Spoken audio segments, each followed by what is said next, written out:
Saat makan malam bersama keluarga besar suami, ibu mertua mendorong kursiku sampai aku terjatuh.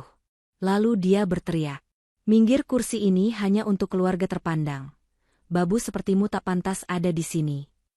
Aku terjatuh di depan semua orang, dan mereka hanya tertawa pura-pura tak melihat kejadian apapun.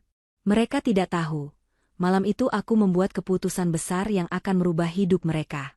Besok paginya, ada 47 pesan masuk dan panggilan tak terjawab yang membuat mereka semua panik ketakutan. Karena, sebelum ceritanya dimulai, silahkan tulis di kolom komentar dari daerah mana saja teman-teman yang menonton cerita ini. Jangan lupa like dan subscribe agar channel ini bisa semakin berkembang dan bisa mempersembahkan cerita yang lebih menarik lagi. Suasana di dalam restoran bintang 5 itu terasa begitu dingin, bukan hanya karena pendingin ruangan yang bekerja maksimal, tetapi karena aura mencekam yang dipancarkan oleh meja panjang di tengah ruangan. Malam itu adalah perayaan ulang tahun perusahaan keluarga Pak Lukman. Meja bundar besar itu dipenuhi dengan hidangan-hidangan mewah yang harganya mungkin setara dengan gaji 1 bulan orang biasa. Gelas-gelas berisi air mineral premium dan jus buah segar tertata rapi di samping piring porselen yang berkilau. Di ujung meja, Pak Lukman duduk dengan dagu terangkat tinggi, sementara di sampingnya, Ibu Siti duduk layaknya seorang ratu yang sedang mengawasi rakyat jelatanya. Linda baru saja kembali dari area prasmanan. Tangannya membawa piring tambahan berisi potongan buah segar yang diminta oleh Ibu Siti. Wajah Linda tampak tenang, meski hatinya bergemuruh menahan perasaan yang campur aduk. Ia mengenakan pakaian sederhana namun rapi, tertutup, dan sopan, sangat kontras dengan gaun-gaun glamor yang dikenakan oleh Ayu, adik iparnya, maupun Tante Murni yang duduk di seberang meja. Bahkan Sarah, wanita yang bukan siapa-siapa dalam keluarga ini selain mantan kekasih Kavi, duduk dengan nyaman di samping Kavi seolah dialah istri sahnya. Kavi sendiri tampak duduk dengan punggung kaku. Matanya menatap piring kosong di hadapannya, menghindari tatapan semua orang. Tante Murni adalah orang pertama yang memecah keheningan dengan suara tawanya yang dibuat-buat.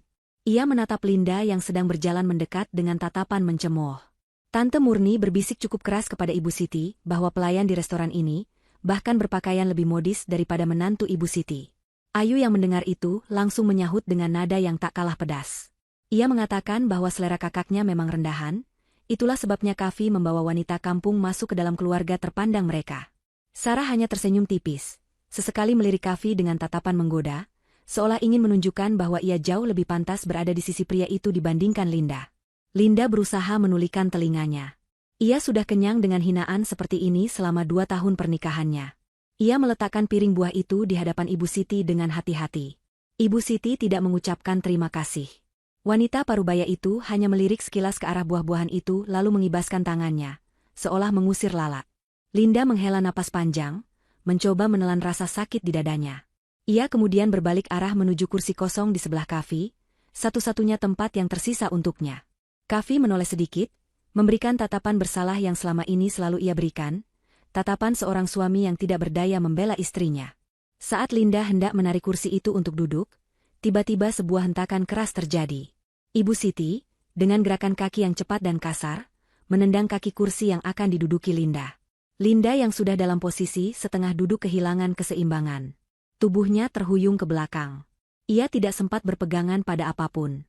Dalam hitungan detik, tubuh Linda menghantam lantai marmer yang keras dengan suara gedebuk yang cukup nyaring. Piring kecil yang ada di dekat sikunya ikut tersenggol dan pecah berantakan. Keheningan melanda meja itu selama 1 detik, sebelum akhirnya meledak menjadi suara tawa. Tante Murni tertawa paling keras sambil menutupi mulutnya, mengatakan bahwa Linda sangat ceroboh dan memalukan. Ayu tertawa sambil menggelengkan kepalanya, menyebut Linda seperti badut sirkus yang sedang melakukan atraksi gagal. Pak Lukman hanya mendengus meremehkan, sementara Sarah tersenyum sinis melihat saingannya terkapar di lantai. Suara Ibu Siti kemudian menggelegar, membelah tawa itu dengan kalimat yang menyayat hati. Ia berteriak lantang, menyuruh Linda minggir. Ibu Siti mengatakan bahwa kursi di meja itu hanya untuk keluarga terpandang, dan babu seperti Linda tidak pantas duduk sejajar dengan mereka. Ia menatap Linda yang masih terduduk di lantai dengan tatapan penuh kebencian, seolah keberadaan Linda adalah noda kotor di taplak meja putih mereka. Ibu Siti menambahkan bahwa Linda seharusnya sadar diri dan makan di dapur bersama pelayan restoran, bukan di meja VIP bersama para petinggi perusahaan. Linda merasakan nyeri di pinggangnya, namun rasa nyeri di hatinya jauh lebih hebat.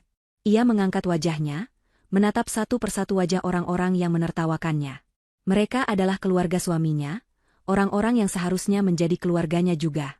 Namun, di mata mereka, Linda hanyalah sampah. Linda bersiap untuk bangkit sendiri, menegakkan harga dirinya yang tersisa, ketika tiba-tiba ia merasakan sebuah tangan memegang bahunya. Itu tangan Kavi. Kavi tidak tertawa. Wajah Kavi pucat pasi, seputih kertas. Keringat dingin mengucur di pelipisnya. Tangannya yang memegang bahu Linda gemetar hebat, begitu juga dengan bibirnya. Linda tahu betul ekspresi ini. Ini adalah ekspresi ketakutan luar biasa yang dialami Kavi setiap kali berhadapan dengan kemarahan ibunya. Trauma masa kecil akibat pola asuh yang keras dan manipulatif telah membuat Kavi tumbuh menjadi pria yang cemas dan penakut di hadapan orang tuanya. Namun, malam ini, ada yang berbeda. Meski tubuhnya gemetar ketakutan, Kavi turun dari kursinya. Ia tidak mempedulikan tatapan membunuh dari Ibu Siti. Kavi berlutut di lantai, di samping Linda yang terjatuh. Ia membantu Linda berdiri dengan gerakan yang canggung dan lemah, namun penuh tekad. Suara tawa di meja itu perlahan surut, berganti dengan keheranan. Tante Murni berhenti mengunyah makanannya. Ayu menatap kakaknya dengan alis berkerut. Ibu Siti memelototkan matanya. Ia membentak Kavi dengan suara keras, bertanya apa yang sedang dilakukan anak laki-lakinya itu. Ia memerintahkan Kavi untuk kembali duduk dan membiarkan Linda, karena menurutnya Linda pantas mendapatkan pelajaran itu. Suara Ibu Siti yang meninggi biasanya cukup untuk membuat Kavi menciut dan menuruti perintahnya seperti robot. Linda bisa merasakan tangan Kavi semakin dingin dan cengkramannya semakin kuat, seolah ia sedang berpegangan pada satu-satunya tiang di tengah badai. Kavi menarik napas panjang, suaranya terdengar parau dan bergetar saat ia akhirnya membuka mulut. Ia berkata lirih, meminta ibunya untuk berhenti. Kavi mengatakan bahwa Linda adalah istrinya. Kalimat itu sederhana, namun bagi Kavi, itu adalah sebuah perjuangan besar melawan ketakutan yang telah ditanamkan selama puluhan tahun. Ia tidak berani menatap mata ibunya, pandangannya tertuju pada lantai, tetapi ia tidak melepaskan tangan Linda. Ia tetap berdiri di samping istrinya, menjadi tameng yang rapuh namun nyata. Linda tertegun. Selama ini ia mengira Kavi hanya diam karena tidak peduli. Tapi malam ini, Linda melihat kebenarannya. Kavi peduli, sangat peduli, namun jiwanya telah dirusak oleh ibunya sendiri. Kavi sedang berusaha melindunginya meski ia sendiri sedang bertarung melawan monster di kepalanya. Hati Linda berdesir. Rasa marah yang tadi memuncak kini bercampur dengan rasa haru dan tekad yang baru. Ia menyadari bahwa musuhnya bukanlah Kavi. Musuhnya adalah orang-orang yang duduk di kursi empuk itu, orang-orang yang menikmati penderitaan orang lain. Ibu Siti mendengus kasar, meremehkan keberanian Kavi yang dianggapnya konyol. Ia kembali menghina, mengatakan bahwa Kavi menjadi lemah karena pengaruh buruk Linda. Ibu Siti kemudian memberi isyarat pada pelayan untuk membersihkan kekacauan yang dibuat Linda, sama sekali tidak merasa bersalah. Makan malam kembali dilanjutkan seolah tidak terjadi apa-apa, dengan Linda dan Kavi yang kini berdiri kaku di sisi meja. Kavi akhirnya menarik kursi lain dari meja kosong di sebelah, mempersilakan Linda duduk dengan tangan yang masih gemetar. Linda duduk, namun ia tidak lagi menyentuh makanannya. Ia merogoh saku bajunya, mengambil ponsel pintar miliknya. Di bawah meja, jemarinya bergerak lincah mengetik sebuah pesan singkat. Pesan itu bukan untuk teman curhat, bukan pula keluhan di media sosial. Pesan itu dikirimkan ke nomor asisten pribadinya di kantor pusat PT Andromeda, perusahaan raksasa yang sebenarnya adalah miliknya. Isi pesan itu singkat, padat, dan mematikan. Linda memerintahkan asistennya untuk menarik semua dukungan dana, membatalkan semua kontrak kerjasama, dan membekukan semua aset yang terhubung dengan keluarga Pak Lukman dan Ibu Siti. Ia menambahkan satu instruksi khusus yang sangat penting. Pastikan aset dan rekening atas nama Kavi tidak tersentuh sedikitpun. Lindungi Kavi, hancurkan sisanya. Linda meletakkan ponselnya kembali ke saku. Ia menatap Kavi yang sedang menunduk sambil meminum air putih dengan tangan gemetar. Linda mengulurkan tangannya di bawah meja, menggenggam tangan suaminya erat-erat. Kavi menoleh, matanya yang basah bertemu dengan tatapan Linda yang tenang dan tajam. Linda berbisik pelan, nyaris tak terdengar oleh orang lain, mengatakan agar Kavi tenang karena mulai besok tidak akan ada lagi yang bisa menyakitinya. Kavi tidak mengerti maksud ucapan Linda, namun kehangatan tangan istrinya membuatnya sedikit lebih tenang malam itu, tanpa menyadari bahwa badai besar sedang bergerak menuju mereka, badai yang diciptakan oleh wanita yang baru saja dijatuhkan dari kursinya. Pagi itu matahari bersinar cerah, menembus jendela kaca besar di ruang makan rumah mewah keluarga Pak Lukman. Namun, kehangatan matahari tidak sejalan dengan suasana hati para penghuni rumah yang biasanya bangun siang. Pagi ini, rumah itu sudah riuh rendah sejak pukul 7 pagi. Kavi dan Linda baru saja turun dari kamar mereka di lantai 2. Kavi terlihat masih lelah, lingkaran hitam di bawah matanya menandakan ia tidak tidur nyenyak semalam. Sementara Linda tampak segar, sudah mandi dan berpakaian rapi, siap menghadapi hari yang ia tahu akan menjadi hari bersejarah. Mereka berdua berjalan menuju ruang makan, tempat di mana ritual sarapan pagi biasanya diisi dengan pameran rencana belanja Ibu Siti atau keluhan manja Ayu. Namun, pagi ini tidak ada aroma kopi mahal atau roti panggang. Yang ada hanyalah kepanikan. Pak Lukman duduk di ujung meja dengan wajah merah padam, ponselnya menempel di telinga. Ia berteriak-teriak marah, menuntut penjelasan dari seseorang di ujung telepon. Ia membanting tumpukan kertas ke meja, membuat gelas-gelas berdenting ketakutan. Pak Lukman berulang kali bertanya mengapa kontraknya dibatalkan secara sepihak dan mengapa aksesnya ke gudang perusahaan ditolak oleh security. Ia terlihat seperti orang yang sedang kebakaran jenggot, keringat membasahi keningnya yang berkerut dalam. Di sisi lain meja, Ibu Siti sedang memukuli layar ponselnya dengan jari telunjuk yang gemetar. Wajahnya yang biasanya angkuh kini dipenuhi kepanikan murni. Ia mencoba melakukan transaksi belanja online untuk membeli tas baru sebagai pelipur lara kejadian semalam, namun layarnya terus menampilkan pesan penolakan berwarna merah. Kartu kredit platinum kebanggaannya, kartu yang selama ini menjadi simbol kekuasaannya, telah diblokir. Tidak hanya satu, tapi semua kartu kredit dan debit miliknya tidak bisa digunakan. Ia berteriak memanggil Ayu, bertanya apakah Ayu juga mengalami hal yang sama. Ayu yang duduk di sofa ruang tengah tampak hampir menangis. Ia mengangguk panik sambil menunjukkan layar ponselnya. Notifikasi dari bank beruntun masuk, memberitahukan bahwa rekeningnya dibekukan karena adanya audit mendadak dari pusat. Ayu merengek, mengatakan bahwa ia ada janji perawatan wajah di klinik kecantikan hari ini, dan tidak mungkin ia datang tanpa uang. Dunianya seolah runtuh hanya karena ia tidak bisa memanjakan diri barang sehari saja. Tante Murni, yang biasanya paling berisik, kini tampak pucat pasi di sudut ruangan. Ia baru saja kembali dari minimarket dekat rumah, berniat membeli pulsa, namun transaksinya gagal. Ia kemudian mencoba menarik tunai di ATM, namun mesin itu menolak kartunya. Tante Murni segera mengecek mutasi rekening lewat aplikasi di ponselnya, berharap transferan bulanan dari Kavi sudah masuk. Namun, nihil. Rekeningnya kosong, dan aksesnya diblokir. Tante Murni langsung berlari mendekati Kavi yang baru saja duduk.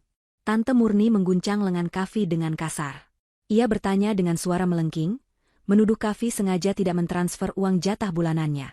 Ia merengek mengatakan bahwa ia butuh uang itu untuk membayar arisan sosialita. Kavi tampak bingung.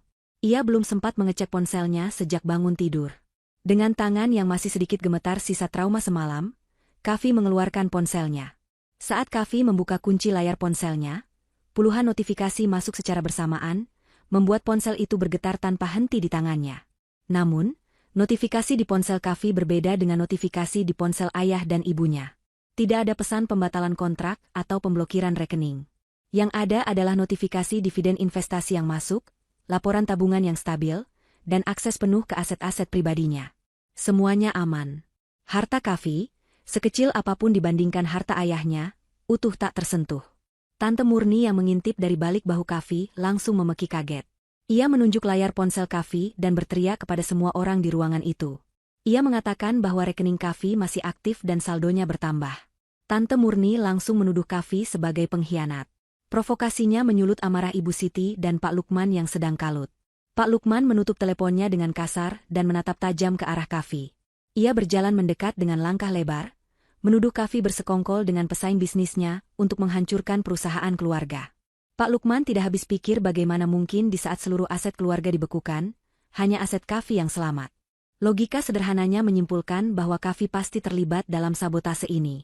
Ibu Siti ikut menimpali, menuduh Kavi sebagai anak durhaka yang ingin menguasai harta warisan lebih cepat dengan cara licik.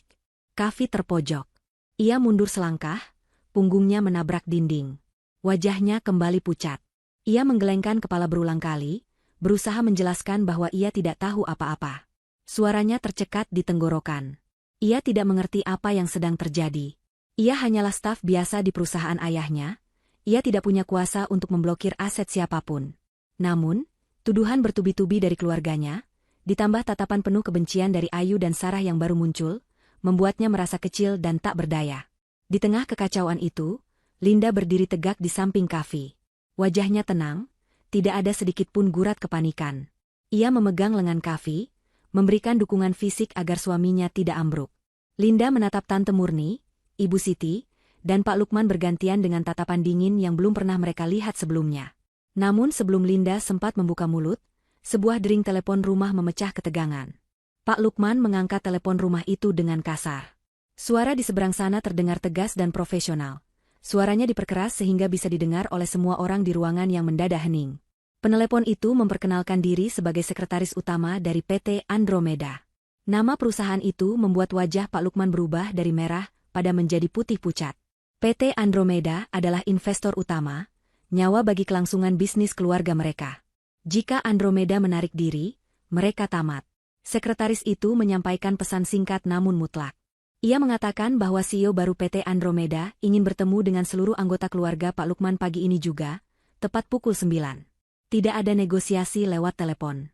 Jika mereka ingin aset mereka kembali dibuka dan kontrak dilanjutkan, mereka harus datang menghadap ke kantor pusat Andromeda sekarang juga. Sekretaris itu juga menambahkan satu hal yang aneh. CEO mereka secara khusus meminta kehadiran Kavi dan istrinya dalam pertemuan tersebut. Telepon ditutup sepihak. Keheningan melanda ruang makan itu. Pak Lukman menelan ludah dengan susah payah. Ibu Siti tampak bingung, bertanya-tanya mengapa CEO perusahaan raksasa itu ingin bertemu dengan mereka semua, termasuk Kavi dan Linda yang dianggapnya tidak penting. Tante Murni langsung menyela, mengatakan bahwa mungkin CEO itu naksir pada salah satu dari mereka, atau mungkin Kavi memang benar-benar mata-mata yang bekerja untuk Andromeda. Pak Lukman tidak mau membuang waktu. Ia memerintahkan semua orang untuk bersiap-siap. Ia menyuruh mereka memakai pakaian terbaik agar terlihat meyakinkan. Ia bahkan membentak Linda, menyuruhnya untuk tidak memakai pakaian lusuh yang memalukan keluarga. Pak Lukman berpikir bahwa ini adalah kesempatan negosiasi, ia harus terlihat bona fide. Ia tidak sadar bahwa panggilan ini bukanlah panggilan negosiasi, melainkan panggilan penghakiman. Kavi menatap Linda dengan bingung. Ia bertanya pelan mengapa mereka juga harus ikut. Linda tersenyum tipis, merapikan kerah baju Kavi dengan lembut. Ia berkata pada suaminya untuk tidak khawatir. Linda meyakinkan Kavi bahwa semuanya akan baik-baik saja, dan Kavi hanya perlu percaya padanya. Ada nada keyakinan yang kuat dalam suara Linda yang membuat Kavi sedikit tenang, meski jantungnya masih berdegup kencang karena takut menghadapi kemarahan ayahnya dan situasi yang tidak ia pahami. Mereka pun berangkat dengan 2 mobil terpisah. Mobil Pak Lukman berisi Ibu Siti, Tante Murni, dan Ayu yang terus mengeluh dan saling menyalahkan sepanjang jalan. Sementara Kavi dan Linda mengendarai mobil sederhana milik Kavi. Di dalam mobil, Kavi hanya diam, mencengkeram setir dengan kuat. Linda meletakkan tangannya di atas tangan Kavi, mengelusnya perlahan. Di kejauhan, gedung pencakar langit PT Andromeda menjulang tinggi menembus langit biru, menanti kedatangan mereka untuk membuka tabir rahasia yang selama ini tertutup rapat. Gedung pencakar langit PT Andromeda berdiri kokoh di pusat kawasan bisnis ibu kota, menjulang tinggi seolah menantang langit dengan kemewahannya yang intimidatif. Kaca-kaca gedung itu memantulkan cahaya matahari pagi, menciptakan silau yang menyakitkan mata bagi siapa saja yang mendongak menatap puncaknya. Di lobi utama yang luas dan beralaskan marmer impor berkualitas tinggi, rombongan keluarga Pak Lukman melangkah masuk dengan sisa-sisa keangkuhan yang mereka miliki. Pak Lukman berjalan paling depan, berusaha menegakkan punggungnya meski wajahnya masih menyeratkan kecemasan mendalam. Di belakangnya, Ibu Siti menggandeng lengan suaminya erat-erat, matanya menyapu sekeliling ruangan dengan tatapan menilai, seolah ia sedang mencari celah untuk mencela interior gedung yang jauh lebih mewah daripada rumahnya sendiri. Tante Murni, Ayu, dan Sarah mengekor di belakang dengan wajah masam. Ayu terus-menerus mengeluh tentang kakinya yang sakit karena harus berjalan cukup jauh dari parkiran umum, mengingat mobil mereka tidak diizinkan masuk ke area drop-off VIP. Sarah sibuk memperbaiki riasannya, berusaha terlihat sempurna siapa tahu ia bisa menarik perhatian salah satu eksekutif muda yang lalu lalang. Sementara itu, Kavi dan Linda berjalan paling belakang. Kavi tampak mengecil di antara kemegahan gedung itu. Ia merasa seperti semut yang siap diinjak. Tangannya yang dingin dan berkeringat tak henti-hentinya meremas ujung kemejanya. Namun, Linda berjalan dengan langkah tegap dan tenang. Ia menggenggam tangan Kavi, menyalurkan kekuatan diam-diam yang membuat Kavi tidak berbalik arah dan lari pulang. Mereka berhenti di meja resepsionis yang terbuat dari batuan granit hitam mengkilap. Seorang resepsionis wanita dengan pakaian kerja yang sangat rapi dan senyum profesional menyambut mereka. Belum sempat resepsionis itu menyapa, Tante Murni sudah mendahului dengan nada tinggi yang memancing perhatian orang-orang di lobi. Tante Murni menuntut agar mereka segera diantar ke ruangan CEO, tanpa perlu prosedur yang berbelit-belit. Ia membual bahwa mereka adalah kerabat dekat pemilik perusahaan, dan tidak pantas dibiarkan menunggu, seperti orang yang sedang melamar kerja. Resepsionis itu tidak terlihat terintimidasi sedikitpun. Dengan nada suara yang tetap tenang dan santun, ia meminta kartu identitas mereka satu persatu untuk ditukar dengan kartu akses tamu. Proses pemeriksaan keamanan terasa begitu menyiksa bagi Ibu Siti. Ia merasa harga dirinya diinjak-injak ketika tas tangannya harus melewati mesin pemindai, dan ia harus melewati gerbang detektor logam. Ia menggerutu panjang lebar, mengatakan bahwa di tempat-tempat mewah yang biasa ia kunjungi, ia selalu diperlakukan istimewa tanpa perlu diperiksa seperti kriminal. Pak Lukman mencoba menenangkan istrinya dengan berbisik agar bersabar, mengingatkan bahwa nasib perusahaan mereka ada di tangan orang yang akan mereka temui di atas sana. Kavi hanya menunduk malu mendengar keributan yang dibuat ibunya dan tantenya. Ia melirik Linda, takut istrinya akan semakin dihina, namun Linda justru tampak santai, seolah ia sedang menikmati pertunjukan komedi yang tidak lucu. Setelah melewati drama di lobi, mereka akhirnya digiring menuju lift. Ada 2 lift yang terbuka. 1 lift berukuran besar untuk umum, dan 1 lift kaca pribadi di sebelahnya. Petugas keamanan mengarahkan Pak Lukman, Ibu Siti, Tante Murni, Ayu, dan Sarah untuk masuk ke lift umum. Namun, ketika Kavi dan Linda hendak menyusul masuk, petugas itu menahan mereka dengan sopan. Petugas itu mempersilakan Kavi dan Linda untuk menggunakan lift kaca pribadi yang terhubung langsung ke lantai teratas. Sontak saja hal ini memicu protes keras dari Ayu. Ia berteriak tidak terima, menanyakan mengapa kakaknya dan si babu itu mendapatkan perlakuan istimewa sementara mereka harus berdesak-desakan di lift biasa. Petugas keamanan hanya menjawab singkat bahwa itu adalah instruksi langsung dari atasan. Pintu lift umum tertutup sebelum Ayu sempat melontarkan sumpah serapah lebih lanjut, memisahkan mereka dari Kavi dan Linda. Di dalam lift kaca yang bergerak naik dengan mulus, Kavi menatap Linda dengan tatapan penuh tanya. Ia bingung mengapa mereka diperlakukan berbeda. Linda hanya tersenyum menenangkan dan berkata bahwa mungkin CEO perusahaan ini menghargai orang yang jujur. Kavi tidak bertanya lagi, meski hatinya dipenuhi keraguan. Ia melihat pemandangan kota yang semakin mengecil di bawah kakinya, merasakan sensasi ketinggian yang membuatnya sedikit pusing sekaligus takjub. Sesampainya di lantai teratas, suasana terasa jauh lebih hening dan eksklusif. Karpet tebal meredam suara langkah kaki mereka. Rombongan keluarga Pak Lukman sudah menunggu di ruang tunggu dengan wajah bersungut-sungut. Rupanya lift umum bergerak lebih lambat daripada lift pribadi. Mereka menatap sinis kedatangan Kavi dan Linda. Tante Murni langsung menyindir bahwa Kavi pasti sudah menyuap satpam di bawah, agar bisa naik lift bagus biar terlihat gaya di depan istrinya yang kampungan. Kavi tidak menjawab, ia sudah terlalu lelah untuk berdebat. Ia hanya ingin semua ini cepat selesai. Seorang asisten pria paruh baya keluar dari pintu ganda yang besar di ujung lorong. Ia mempersilakan mereka semua masuk ke ruang kerja CEO. Ruangan itu sangat luas, didominasi oleh perabotan kayu gelap yang memberikan kesan wibawa dan kekuasaan. Di salah satu sisi dinding, terdapat jendela kaca raksasa yang menampilkan panorama kota yang menakjubkan. Di tengah ruangan, sebuah meja kerja besar berdiri kokoh. Namun, kursi kebesaran di balik meja itu membelakangi mereka. Mereka tidak bisa melihat siapa yang duduk di sana. Hanya bisa melihat sandaran kursi kulit yang tinggi dan tangan seseorang yang sedang mengetuk-ngetuk sandaran tangan kursi dengan irama yang lambat dan teratur. Pak Lukman, dengan keringat dingin yang mulai membasahi punggungnya, berdehem pelan untuk menarik perhatian. Ia mulai berbicara dengan nada suara yang dibuat-buat ramah dan penuh hormat. Ia memperkenalkan diri sebagai pemilik perusahaan yang kontraknya baru saja diputus, dan memohon agar keputusan itu ditinjau kembali. Ia membawa serta keluarganya untuk menunjukkan itikat baik dan kekompakan mereka sebagai mitra bisnis yang terpercaya. Ibu Siti ikut menimpali dengan suara yang dibuat mendayu-dayu, memuji betapa indahnya kantor ini dan betapa terhormatnya mereka bisa diterima di sini. Tidak ada jawaban dari sosok di balik kursi. Hening. Suasana menjadi canggung dan mencekam. Ketukan jari di sandaran kursi berhenti. Perlahan, sangat perlahan, kursi itu mulai berputar. Jantung Kavi berdegup kencang, ia takut menghadapi sosok asing yang memegang nasib mereka. Tante Murni sudah menyiapkan senyum paling manisnya, berharap si bos besar adalah pria tampan yang bisa ia rayu. Sarah mematut diri, membusungkan dadanya sedikit. Semua mata tertuju pada kursi yang berputar itu. Ketika kursi itu berputar sepenuhnya dan menghadapkan penghuninya kepada mereka, waktu seolah berhenti. Di sana, duduk dengan anggun dan penuh wibawa, adalah Linda. Linda mengenakan blazer kerja dengan potongan sempurna yang membalut tubuhnya, sangat berbeda dengan pakaian rumah sederhananya sehari-hari. Wajahnya dipoles riasan tipis namun tegas, memancarkan aura kepemimpinan yang tak terbantahkan. Tatapannya tajam, menusuk, dan dingin. Tidak ada senyum ramah di bibirnya. Ia menyilangkan kakinya dengan santai, kedua tangannya bertaut di atas meja, menatap lurus ke arah keluarga suaminya yang membeku di tempat. Mulut Ibu Siti ternganga lebar, matanya melotot seolah hendak keluar dari kelopaknya. Pak Lukman terhuyung ke belakang, kakinya lemas seketika. Ayu menjatuhkan tas tangannya ke lantai.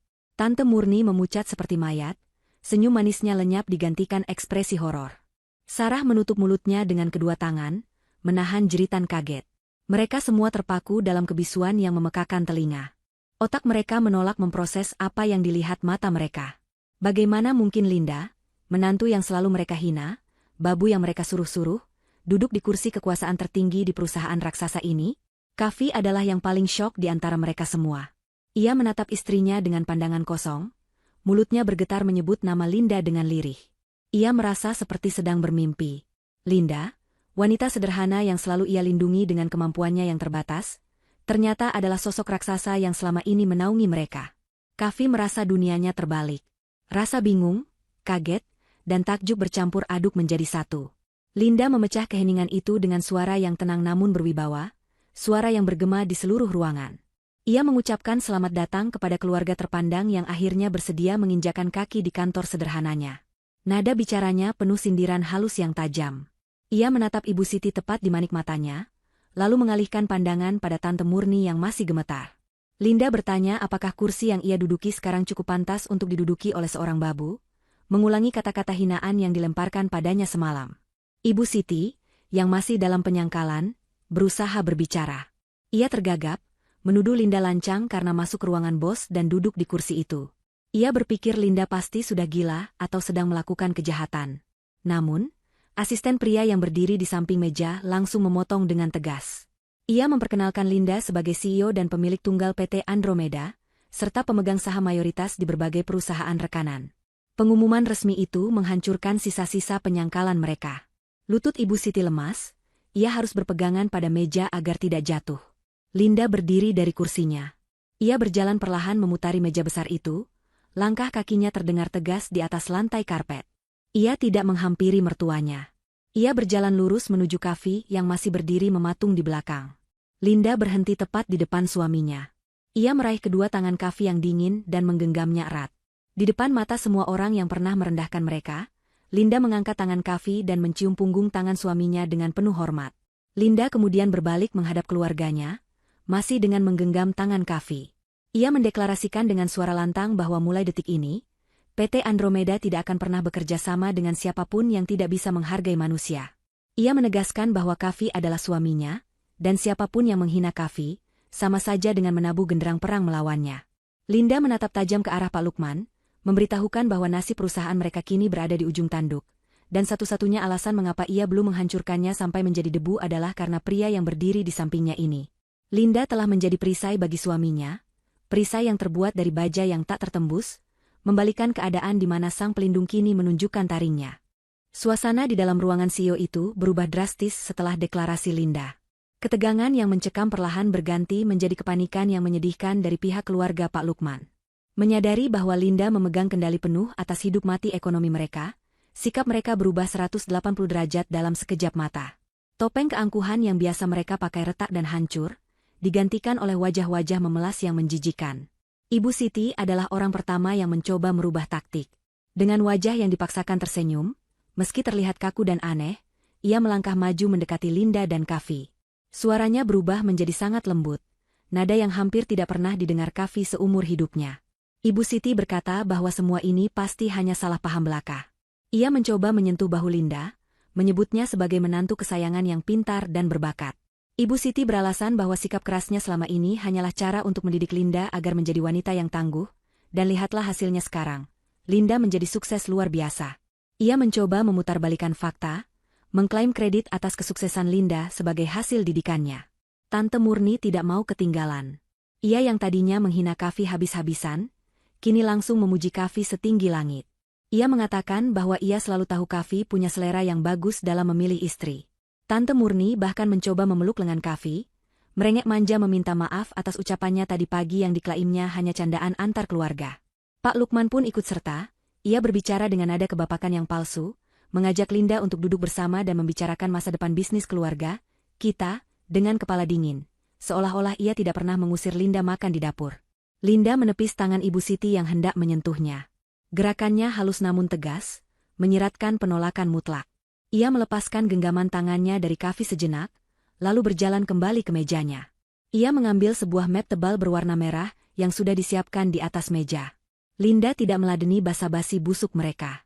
Ia menatap Kavi, memberikan isyarat agar suaminya mendekat ke meja. Kavi melangkah ragu-ragu, matanya masih menatap ibunya yang kini terlihat seperti orang asing yang sedang mengemis. Linda menyerahkan map merah itu kepada Kavi. Ia meminta Kavi untuk membacanya dengan teliti. Suara Linda terdengar lembut namun penuh duka saat ia berkata bahwa sudah saatnya Kavi mengetahui kebenaran tentang siapa yang sebenarnya menyayanginya dan siapa yang hanya memanfaatkannya. Kavi menerima map itu dengan tangan gemetar. Ia membukanya perlahan. Lembar demi lembar dokumen terpampang di hadapannya. Dokumen pertama adalah bukti transfer bank. Di sana tertera jelas aliran dana rutin dari rekening Ibu Siti ke rekening Sarah. Di bawahnya, terdapat transkrip percakapan pesan singkat antara Ibu Siti dan Sarah. Kavi membaca pesan-pesan itu dengan napas tercekat. Dalam pesan itu, Ibu Siti secara eksplisit memerintahkan Sarah untuk mendekati Kavi saat masa kuliah dulu, bukan untuk mencintainya, melainkan untuk membuat Kavi merasa tidak percaya diri. Ibu Siti menyuruh Sarah untuk terus mengkritik penampilan dan kemampuan Kavi, agar Kavi selalu merasa dirinya bodoh dan kembali bergantung pada ibunya. Sarah dibayar untuk menghancurkan mental Kavi secara sistematis. Kavi menoleh ke arah Sarah yang kini menunduk dalam-dalam, tidak berani menatap matanya. Jadi, cinta pertamanya dulu adalah palsu? Semua kata-kata kasar Sarah yang membuatnya merasa tidak berharga adalah skenario ibunya sendiri? Hati Kavi terasa nyeri, seolah ada pisau yang memutar di dalam dadanya. Ia melanjutkan ke halaman berikutnya.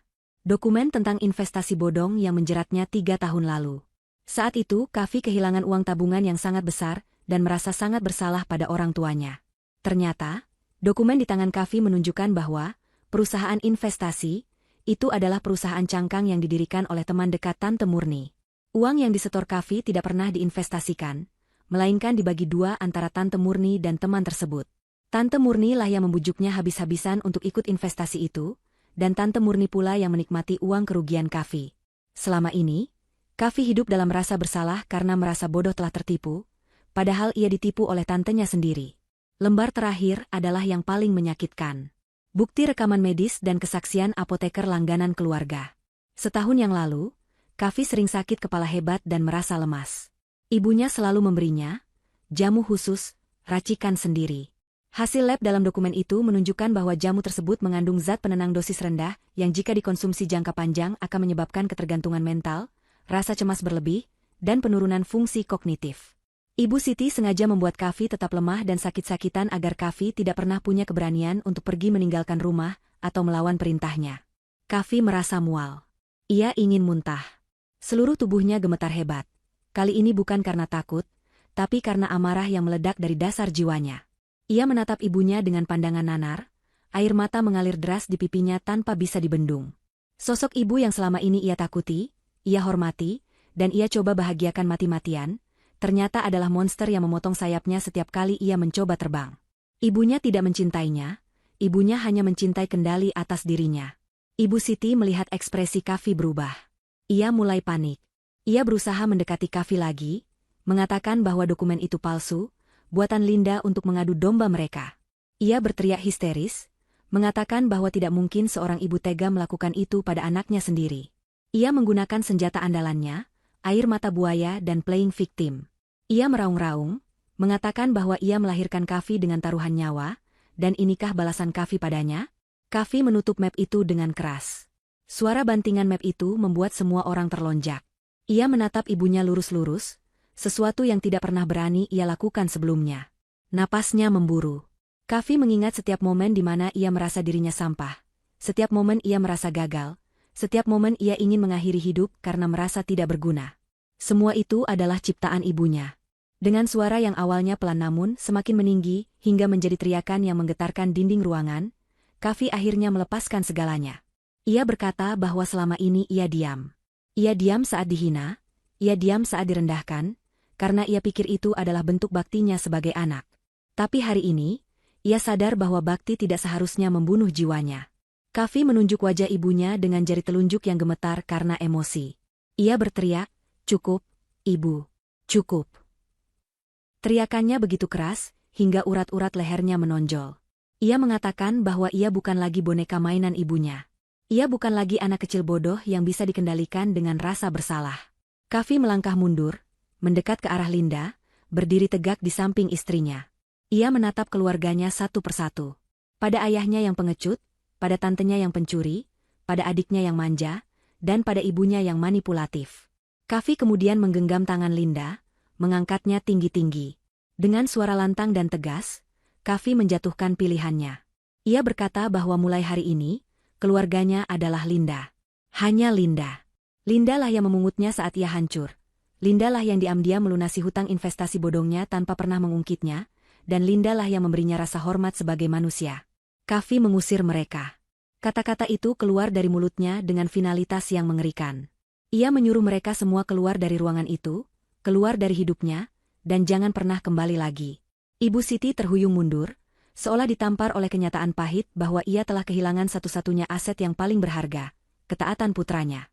Ruangan itu hening, hanya terdengar isak tangis Kavi yang memeluk Linda, menumpahkan segala rasa sakit yang telah ia pendam selama bertahun-tahun di bahu wanita yang menjadi penyelamatnya. Matahari sudah meninggi, memancarkan panas yang menyengat kulit, seolah alam semesta pun mendukung panasnya situasi yang sedang terjadi di depan sebuah rumah mewah di kawasan elit Jakarta. Rumah dinas yang selama puluhan tahun ditempati oleh keluarga Pak Lukman dengan penuh kebanggaan itu, kini dikelilingi oleh truk-truk pengangkut barang dan mobil patroli keamanan swasta. Pagar besi tempa yang biasanya tertutup rapat untuk menjaga privasi penghuninya, kini terbuka lebar. Orang-orang berseragam biru tua dengan logo PT Andromeda, tampak sibuk hilir mudik mengangkut kotak-kotak kardus keluar dari dalam rumah. Tetangga-tetangga sekitar yang biasanya cuek, kini mulai berkumpul di balik pagar rumah mereka masing-masing, berbisik-bisik dan menunjuk-nunjuk kejadian langka itu dengan tatapan penuh rasa ingin tahu. Tidak lama kemudian, rombongan mobil keluarga Pak Lukman tiba dari kantor pusat. Mereka turun dari taksi online karena mobil-mobil mewah mereka sudah ditarik paksa di tengah jalan oleh pihak leasing, sesaat setelah mereka keluar dari gedung PT Andromeda. Wajah Ibu Siti tampak berantakan, riasannya luntur oleh keringat dan air mata kemarahan. Pak Lukman berjalan dengan langkah gontai, seolah tulang punggungnya telah dicabut. Tante Murni, Ayu, dan Sarah mengekor di belakang dengan wajah panik. Begitu melihat rumah mereka sedang dikosongkan paksa, Ibu Siti menjerit histeris. Jeritannya melengking tinggi, memecah kebisingan aktivitas para kuli angkut. Ia berlari menerobos masuk gerbang, mencoba menghalangi seorang petugas yang sedang menggotong sofa kulit impor kesayangannya. Ibu Siti berteriak marah, memerintahkan petugas itu untuk meletakkan kembali sofanya. Ia memaki petugas itu dengan sebutan pencuri dan perampok. Ia mengklaim bahwa ini adalah rumahnya, istananya, dan tidak ada satu orang pun yang berhak menyentuh barang-barangnya tanpa izin. Namun, petugas itu tidak bergeming. Ia hanya berhenti sejenak, menatap Ibu Siti dengan datar, lalu melanjutkan langkahnya menuju truk. Ibu Siti yang merasa diabaikan semakin mengamuk. Ia mencoba memukul punggung petugas itu, namun tangannya ditahan oleh seorang sekuriti bertubuh kekar yang sejak tadi berjaga di pos depan. Ibu Siti meronta-ronta, mengancam akan menuntut mereka semua ke pengadilan dan memenjarakan mereka seumur hidup. Di tengah kekacauan itu, sebuah mobil sedan hitam sederhana berhenti di depan gerbang. Kavi dan Linda turun dari mobil itu. Kavi masih mengenakan kemeja kerjanya yang kini tampak kusut, namun sorot matanya berbeda. Ada ketegasan yang bercampur dengan kesedihan mendalam di sana.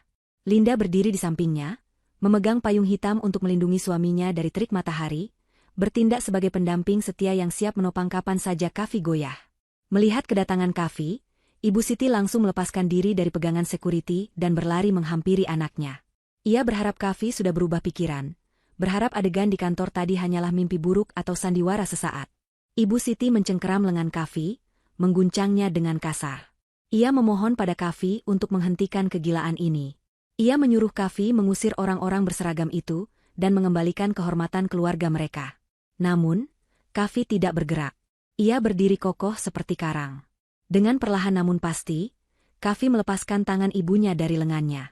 Gerakan itu begitu simbolis, sebuah pemutusan ikatan ketergantungan yang selama ini membelenggu hidupnya. Kavi menatap mata ibunya dan berkata dengan suara datar bahwa rumah ini adalah aset perusahaan PT Andromeda. Karena Pak Lukman sudah dipecat secara tidak hormat dan terbukti melakukan korupsi, serta Ibu Siti terbukti melakukan penggelapan fasilitas kantor, maka hak huni rumah ini dicabut detik ini juga. Ibu Siti ternganga. Ia mundur selangkah, menatap Kavi seolah sedang melihat hantu. Ia tidak percaya anak penurutnya bisa berbicara setega itu. Sementara itu, Tante Murni yang melihat situasi semakin tidak terkendali, memutuskan untuk mengambil langkah penyelamatan diri sendiri. Diam-diam, ia menyelinap masuk ke dalam rumah melalui pintu samping yang terbuka, menghindari kerumunan di depan.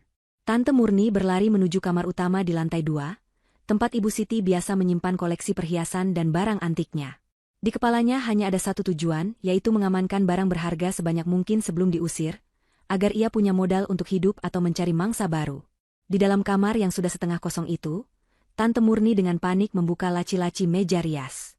Ia menyambar beberapa bros emas, jam tangan, dan kotak perhiasan kecil, lalu menjejalkannya ke dalam tas tangan besarnya dan bahkan menyembunyikan beberapa di balik pakaian dalamnya. Napasnya memburu, matanya liar mengawasi pintu.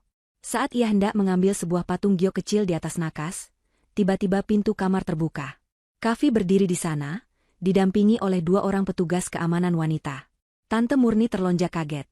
Patung giok itu terlepas dari tangannya dan jatuh ke karpet tebal. Wajahnya pucat pasi. Ia mencoba tersenyum, senyum palsu yang terlihat menyedihkan. Ia beralasan bahwa ia hanya ingin membantu membereskan barang-barang kakaknya agar tidak hilang diambil orang asing. Kavi menatap tantenya dengan pandangan jijik. Ia tahu betul tabiat tantenya yang seperti tikus, selalu mencuri kesempatan dalam kesempitan. Kavi memerintahkan petugas keamanan wanita itu untuk menggeledah Tante Murni. Tante Murni menjerit protes, mengatakan bahwa ini pelecehan, namun petugas keamanan bekerja profesional. Mereka menemukan barang-barang curian itu di tas dan di balik baju Tante Murni.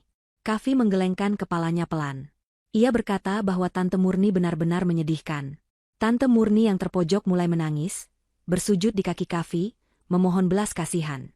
Ia mengatakan bahwa ia hilaf dan ia melakukan ini karena takut kelaparan. Kavi tidak luluh. Ia meminta petugas untuk mencatat barang bukti itu dan mengusir Tante Murni keluar halaman, tanpa membawa satupun barang curian. Di halaman depan, drama lain sedang terjadi. Sarah, sang mantan kekasih yang kini sadar bahwa kapal mewahnya sedang karam, mencoba strategi terakhirnya. Ia melihat Kavi keluar dari rumah setelah mengurus Tante Murni. Sarah merapikan rambutnya, memasang wajah sedih yang paling memikat, dan berjalan mendekati Kavi. Ia mengabaikan keberadaan Linda yang berdiri di dekat mobil. Sarah berdiri tepat di hadapan Kavi, menatapnya dengan mata berkaca-kaca yang telah ia latih selama bertahun-tahun. Dengan suara lembut yang mendayu, Sarah berkata bahwa ia sebenarnya dipaksa oleh Ibu Siti. Ia mengaku bahwa hatinya sebenarnya tulus mencintai Kavi sejak dulu, dan ia terpaksa bersikap jahat karena diancam. Sarah mencoba meraih tangan Kavi, menyentuh dadanya, berusaha membangkitkan kenangan masa lalu. Ia berbisik bahwa mereka bisa memulai semuanya dari awal, tanpa campur tangan orang tua Kavi, asalkan Kavi mau memaafkannya dan menerimanya kembali. Sarah yakin pesonanya masih mempan pada Kavi yang dulu begitu memujanya. Kavi menatap tangan Sarah yang menyentuh kemejanya. Dulu, sentuhan itu mungkin akan membuatnya luluh lantak. Tapi kini, sentuhan itu terasa seperti racun. Kavi menepis tangan Sarah dengan kasar, seolah ia baru saja disentuh oleh serangga yang menjijikan. Ia menatap Sarah dengan tatapan tajam dan dingin. Kavi berkata bahwa ia mungkin bodoh di masa lalu, tapi ia tidak buta. Ia tahu Sarah tidak pernah mencintainya. Sarah hanya mencintai uang ibunya. Kavi mendekatkan wajahnya sedikit ke arah Sarah dan mengatakan kalimat yang menohok, bahwa ujung kuku Linda yang sederhana jauh lebih berharga daripada seluruh keberadaan Sarah. Sarah tertegun, wajahnya memerah karena malu dan marah. Penolakan itu begitu telak dan disaksikan oleh banyak orang. Linda yang mendengar ucapan suaminya hanya diam, namun sudut bibirnya sedikit terangkat. Ia bangga pada Kavi. Kavi kemudian memberi isyarat pada security untuk menggiring Sarah keluar dari area properti. Sarah diseret keluar sambil memaki-maki Kavi. Topeng wanita anggunnya hancur lebur menjadi wanita kasar yang putus asa. Satu persatu anggota keluarga itu digiring keluar pagar. Koper-koper berisi pakaian seadanya dilemparkan ke trotoar. Pintu gerbang besi yang tinggi itu kemudian ditutup perlahan dengan suara berdenyit yang menyayat hati. Bunyi, klak, dari kunci gembok besar menjadi tanda akhir dari era kejayaan semu keluarga Pak Lukman. Di luar pagar, di trotoar yang panas berdebu, Ibu Siti terduduk lemas di atas koper batiknya. Ia menatap nanar ke arah rumah yang kini tertutup baginya. Pak Lukman hanya berdiri bengong, sementara Ayu dan Tante Murni mulai bertengkar saling menyalahkan tentang siapa yang paling lambat berkemas. Di balik pagar, Kavi masih berdiri mematung menatap keluarganya yang kini terlantar di jalanan. Adrenalin yang sejak pagi memacu jantungnya tiba-tiba surut drastis, meninggalkan kehampaan dan kelelahan fisik yang luar biasa. Tubuhnya mulai goyah. Pandangannya mengabur. Dunia di sekitarnya berputar. Beban emosi karena harus melawan ibu kandungnya sendiri, rasa sakit hati yang terpendam bertahun-tahun, dan ketegangan hari ini akhirnya menagih bayarannya. Kavi ambruk. Linda yang selalu waspada dengan sigap menangkap tubuh suaminya sebelum menghantam tanah. Ia berteriak memanggil sopir dan sekuriti untuk membantu. Kavi pingsan di pelukan Linda, wajahnya pucat pasi namun terlihat damai, seolah ia akhirnya bisa beristirahat setelah perang panjang yang melelahkan. Linda mendekap kepala suaminya, berbisik bahwa semuanya sudah selesai, dan Kavi sudah melakukan hal yang benar. Mobil sedan hitam itu pun melaju cepat meninggalkan rumah dinas, membawa Kavi menuju tempat pemulihan, meninggalkan masa lalu yang pahit di belakang pagar besi yang terkunci rapat. 2 minggu telah berlalu sejak insiden pengusiran itu. Suasana kontras yang begitu tajam kini mewarnai kehidupan Kavi dan keluarganya. Di sebuah villa pribadi yang terletak di kaki gunung yang sejuk dan asri, jauh dari hiruk-pikuk Jakarta, Kavi sedang menjalani proses pemulihan. Villa itu milik Linda, tempat persembunyian yang tenang dengan pemandangan hamparan kebun teh yang hijau menyejukkan mata. Tidak ada kemewahan yang mencolok di sini, hanya kenyamanan, ketenangan, dan udara bersih yang menyegarkan paru-paru. Setiap pagi, Kavi bangun bukan karena teriakan ibunya atau dering telepon tagihan, melainkan karena kicauan burung dan aroma embun. Linda dengan sabar mendampingi Kavi. Ia tidak membiarkan Kavi langsung bekerja. Ia menjadwalkan sesi konseling dengan psikolog profesional yang datang ke villa untuk membantu Kavi melepaskan trauma masa kecilnya. Di sore hari, mereka akan berjalan-jalan santai menyusuri jalan setapak di kebun teh, bergandengan tangan, membicarakan hal-hal sederhana seperti jenis bunga yang tumbuh di tepi jalan atau rencana makan malam. Kavi mulai belajar untuk bernapas lagi. Awalnya, ia sering terbangun di malam hari dengan keringat dingin, bermimpi ibunya datang memarahi dan memukulnya. Namun, setiap kali ia terbangun, Linda selalu ada di sampingnya, memeluknya, dan meyakinkan bahwa ia aman. Perlahan, senyum Kavi mulai kembali. Senyum yang lepas, tulus, dan mencapai matanya. Ia mulai menyadari bahwa ia memiliki harga diri, bahwa ia layak dicintai, dan bahwa ia mampu berdiri di atas kakinya sendiri. Linda merawat luka batin suaminya dengan penuh kasih sayang, menambal kepingan jiwa Kavi yang retak satu persatu hingga menjadi utuh kembali. Sementara itu, di sudut pinggiran Jakarta yang padat, panas, dan kumuh, keluarga Pak Lukman sedang menjalani neraka duniawi mereka. Mereka menyewa sebuah rumah kontrakan petak sempit berukuran 3x4 meter yang terletak di gang sempit yang becek. Atap rumah itu terbuat dari seng yang sudah berkarat, membuat suhu di dalam ruangan terasa seperti oven saat siang hari. Dindingnya tipis, terbuat dari triplek yang sudah lapuk, sehingga suara pertengkaran tetangga, tangisan bayi, dan musik dangdut dari warung sebelah terdengar jelas siang dan malam. Di dalam ruangan sempit itu, 5 orang dewasa harus berbagi ruang hidup. Tidak ada lagi kamar pribadi, tidak ada lagi kasur empuk. Mereka tidur berhimpitan di atas karpet plastik tipis yang digelar di lantai semen yang dingin dan lembab. Tumpukan koper dan barang-barang sisa kejayaan mereka memenuhi sudut ruangan, membuat suasana semakin sumpek dan menyesakan. Kamar mandi hanya ada satu, sempit, bau, dan airnya sering mati, memaksa mereka harus menimba air dari sumur umum di luar yang antriannya selalu panjang. Siang itu, udara di dalam kontrakan terasa begitu panas, hingga membuat emosi mudah tersulut. Perut mereka keroncongan. Uang sisa penjualan perhiasan kecil yang sempat diselamatkan Ayu sudah menipis. Pak Lukman hanya duduk melamun di pojok ruangan, menatap kosong ke dinding, seolah jiwanya masih tertinggal di kursi direkturnya. Ia tidak punya keahlian apa-apa selain memerintah, sehingga ia tidak berguna sama sekali dalam situasi bertahan hidup ini. Konflik meledak saat jam makan siang tiba. Tante Murni baru saja pulang membawa 2 bungkus nasi rames murah dari warteg, jatah makan siang untuk dibagi berlima. Ia meletakkan bungkusan itu di lantai. Ayu, yang sudah kelaparan sejak pagi karena melewatkan sarapan, langsung menyambar salah satu bungkus dan membukanya dengan rakus. Tante Murni yang melihat itu langsung naik pitam.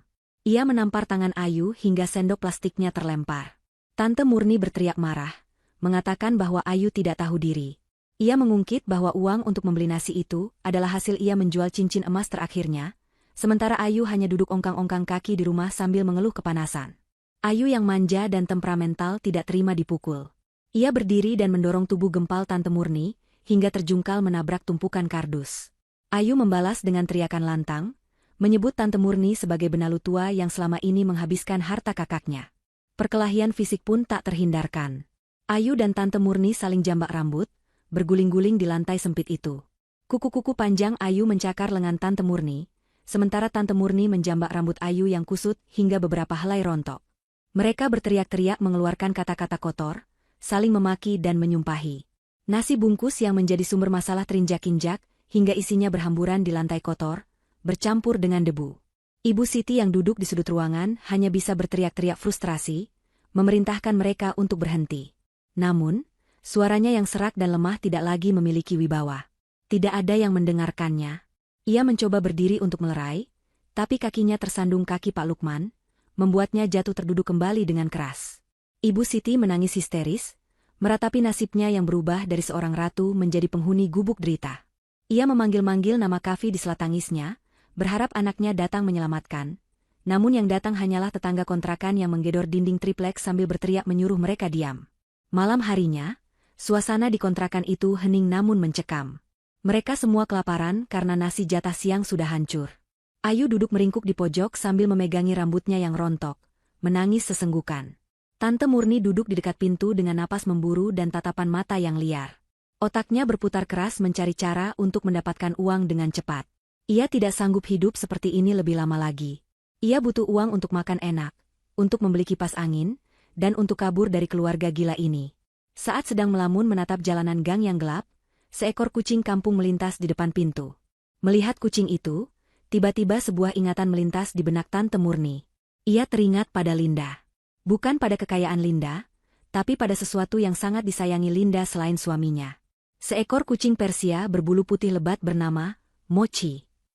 Kucing itu adalah kesayangan Linda, sering dibawa ke kantor dan diperlakukan seperti anak sendiri. Tante Murni ingat pernah melihat kalung kucing itu yang bertahtakan berlian imitasi berkilauan. Senyum licik perlahan tersungging di bibir Tante Murni yang pecah-pecah. Sebuah rencana jahat mulai tersusun di kepalanya. Jika ia tidak bisa memeras Kavi lewat jalur kekeluargaan karena Kavi sudah memutus hubungan, maka ia harus menggunakan cara lain. Ia harus menyandera sesuatu yang berharga bagi Linda. Kucing itu adalah target yang sempurna. Tante Murni yakin, Linda yang sok penyayang binatang itu pasti rela mengeluarkan uang ratusan juta demi menebus nyawa kucing kesayangannya. Dengan semangat baru yang didorong oleh rasa lapar dan keserakahan, Tante Murni mulai menyusun strategi. Ia tahu besok Linda akan ada jadwal kunjungan ke dokter hewan langganannya, informasi yang dulu sering ia dengar saat menguping pembicaraan Linda di telepon. Ini adalah kesempatan emas. Tante Murni melirik sinis ke arah Ibu Siti dan Ayu yang sudah tertidur kelelahan. Ia tidak akan membagi hasil perasannya nanti dengan mereka. Ia akan mengambil uang itu dan pergi jauh-jauh, meninggalkan keluarga bangkrut ini membusuk di kontrakan neraka. Tanpa ia sadari, rencana busuk ini justru akan menjadi paku terakhir di peti mati kebebasannya sendiri. Matahari siang itu bersinar terik di atas langit Jakarta, memanggang aspal jalanan hingga uap panas terlihat menguar ke udara. Di depan sebuah klinik hewan langganan orang-orang kaya di kawasan Jakarta Selatan, seorang wanita parubaya dengan pakaian lusuh dan rambut acak-acakan tampak berdiri gelisah di balik tiang listrik. Wanita itu adalah Tante Murni. Penampilannya sudah jauh berubah dari sosialita yang dulu selalu menenteng tas bermerek. Kini, bajunya kusut dan berbau apek, wajahnya berminyak, dan matanya cekung karena kurang tidur dan kurang makan. Ia sudah mengintai tempat itu sejak pukul 8 pagi. Bermodalkan informasi lawas yang ia ingat bahwa Linda selalu membawa kucing kesayangannya, Mochi, untuk perawatan rutin di hari Selasa minggu kedua setiap bulannya. Perut Tante Murni berbunyi nyaring, perih melilit karena belum diisi nasi sejak kemarin malam. Rasa lapar itu semakin membulatkan tekad jahatnya. Ia tidak peduli lagi pada moral atau hubungan darah. Baginya, kucing berbulu putih itu adalah tiket emas untuk keluar dari neraka kemiskinan yang kini menjeratnya. Ia membayangkan uang tebusan 100 juta rupiah yang akan ia minta. Dengan uang itu, ia bisa kabur keluar kota, menyewa hotel, makan enak, dan melupakan keluarga Pak Lukman yang menyedihkan itu. Pukul 11 siang, sebuah mobil MPV hitam mengkilap berhenti di depan lobi klinik. Jantung Tante Murni berdegup kencang. Ia mengenali plat nomor mobil itu. Itu mobil operasional rumah tangga Linda. Pintu mobil terbuka, dan seorang asisten rumah tangga turun sambil menenteng sebuah keranjang hewan, pet kargo, berwarna merah muda. Linda tidak terlihat turun dari mobil, mungkin sedang sibuk rapat dan hanya menyuruh asistennya. Ini justru mempermudah rencana Tante Murni. Tante Murni menunggu momen yang tepat. Saat asisten rumah tangga itu berjalan menuju pintu kaca klinik, seorang petugas keamanan klinik sedang sibuk membantu membukakan pintu untuk pelanggan lain yang membawa anjing besar. Situasi di lobi sedikit semrawut karena anjing besar itu menggonggong. Asisten rumah tangga Linda berhenti sejenak, menaruh keranjang kucing itu di lantai teras untuk membetulkan tali sepatunya yang lepas. Itu adalah celah 5 detik yang fatal. Tanpa membuang waktu, Tante Murni berlari secepat kilat dari persembunyiannya. Adrenalin memberinya tenaga ekstra meski perutnya kosong. Ia menyambar pegangan keranjang kucing itu, menyentaknya dengan kasar dari lantai, dan langsung berlari kencang menuju gang sempit di samping gedung klinik yang tembus ke jalan belakang. Asisten rumah tangga itu baru sadar 2 detik kemudian. Ia berteriak histeris maling sambil menunjuk ke arah Tante Murni yang sudah menghilang di belokan gang. Petugas keamanan mencoba mengejar, namun Tante Murni yang hafal jalan tikus di daerah itu, karena dulu sering menghindari tagihan utang, berhasil meloloskan diri dengan melompati pagar rendah dan membaur di keramaian pasar tradisional di belakang blok tersebut. Napas Tante Murni memburu saat ia akhirnya sampai di tempat persembunyiannya, sebuah bangunan bekas gudang kosong yang terbengkalai di pinggiran kota, jauh dari kontrakan mereka. Ia meletakkan keranjang itu di lantai berdebu. Di dalamnya, Mochi, kucing Persia putih yang cantik, mengeong ketakutan.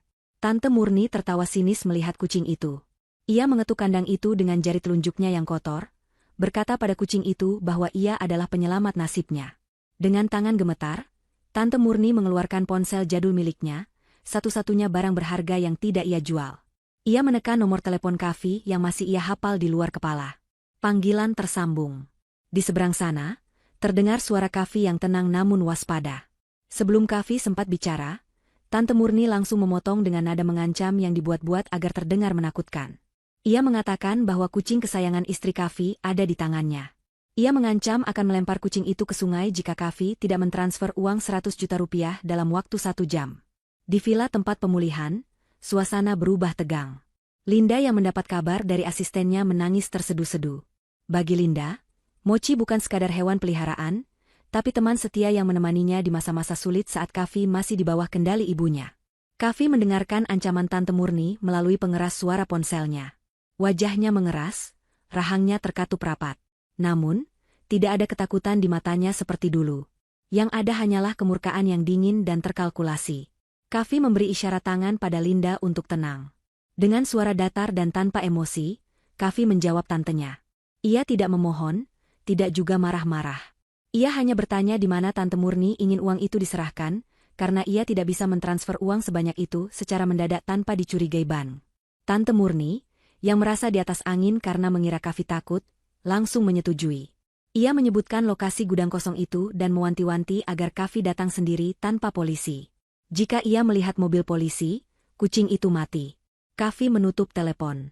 Ia menatap Linda dan berjanji akan membawa Mochi pulang dengan selamat. Tapi kali ini, Kavi tidak berniat bermain sesuai aturan main tantenya. Ia bukan lagi keponakan yang bisa diperas. Kavi segera menghubungi kepala keamanan PT Andromeda, seorang mantan perwira polisi yang sangat loyal pada Linda. Ia memberikan koordinat lokasi dan menyusun rencana penyergapan senyap. Kavi tidak akan membawa uang sepeser pun. Ia akan membawa keadilan. 1 jam kemudian, mobil Kavi memasuki area gudang tua itu. Langit sore mulai mendung, menambah kesan suram tempat itu. Kavi turun dari mobil dengan tangan kosong, berjalan tegap menuju pintu gudang yang terbuka setengah.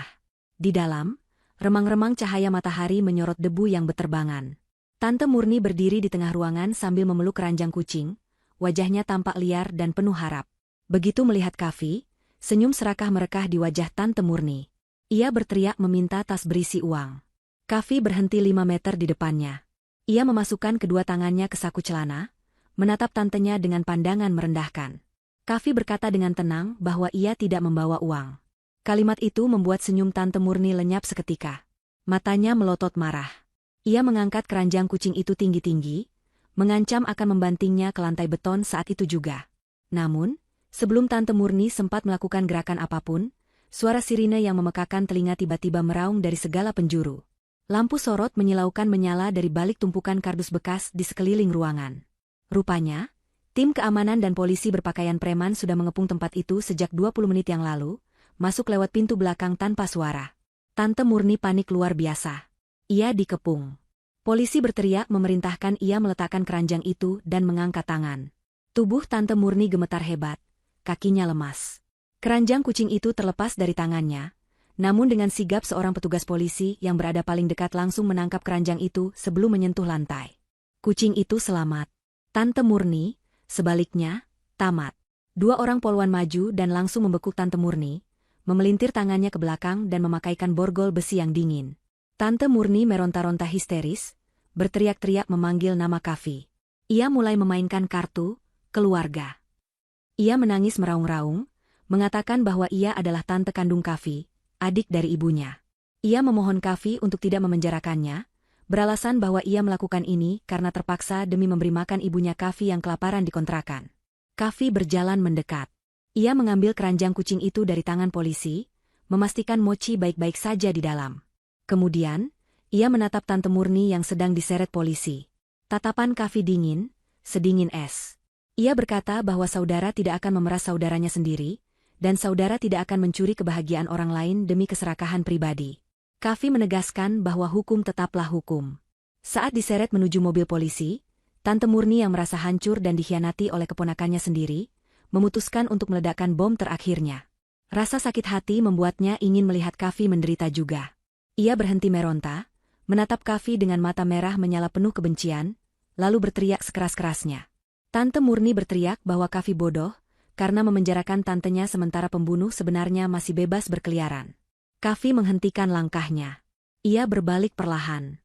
Tante Murni tertawa sumbang di sela tangisnya, lalu melontarkan kalimat yang membuat darah Kavi berhenti mengalir.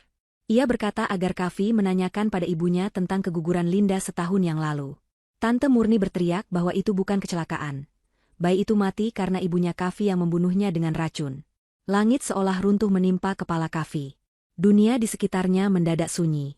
Suara sirine polisi terdengar menjauh, berganti dengan denging panjang di telinganya.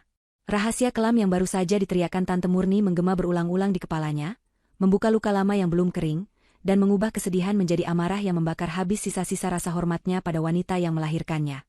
Kantor polisi sore itu terasa begitu dingin dan asing, namun tidak sedingin hati Kavi saat ini.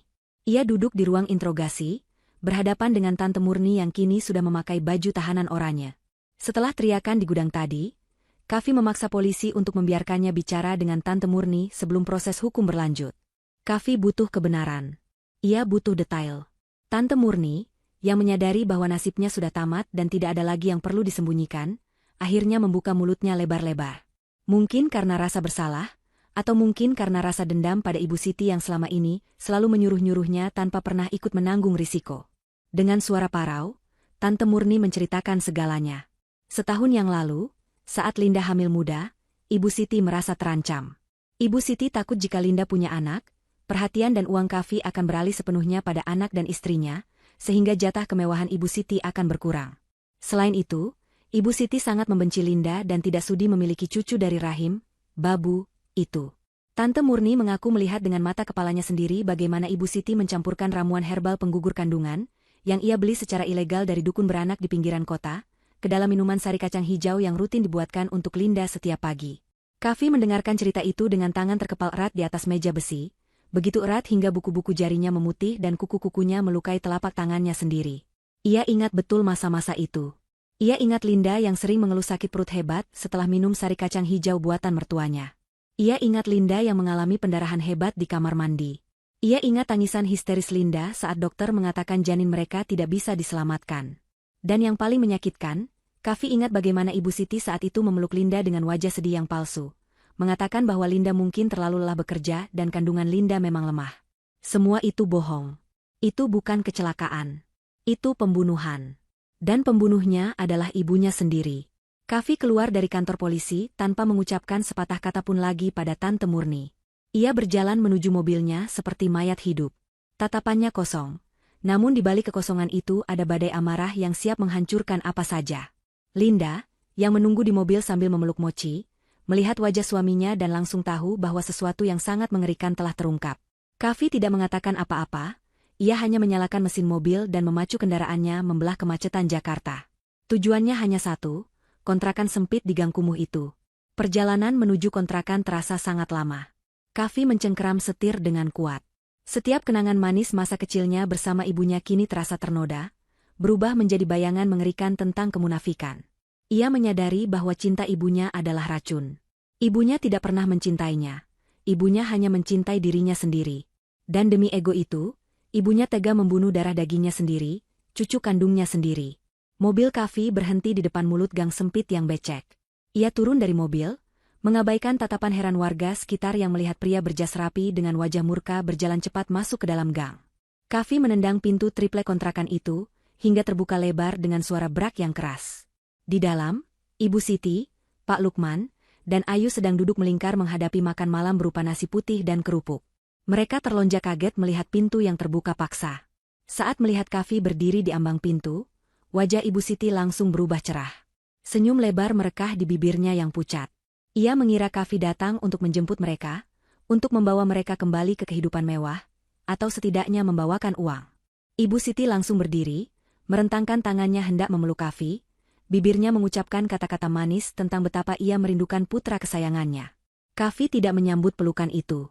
Ia menepis tubuh ibunya dengan kasar hingga Ibu Siti terhuyung mundur dan jatuh kembali ke lantai.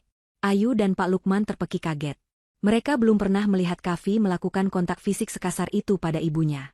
Ibu Siti menatap Kavi dengan mata terbelalak, campuran antara kaget dan sakit hati. Ia bertanya dengan suara gemetar, kenapa Kavi tega mendorong ibu yang melahirkannya. Kavi menatap ibunya dengan tatapan penuh jijik, seolah ia sedang melihat monster yang paling mengerikan di dunia. Dengan suara yang dalam dan bergetar menahan tangis kemarahan, Kavi bertanya satu pertanyaan. Ia bertanya tentang sari kacang hijau setahun yang lalu. Ia bertanya tentang cucunya yang belum sempat lahir. Wajah Ibu Siti seketika berubah pucat pasi, lebih putih dari mayat. Matanya bergerak liar, menghindari tatapan Kavi. Ia mencoba menyangkal, tergagap mengatakan bahwa ia tidak tahu apa yang dibicarakan Kavi.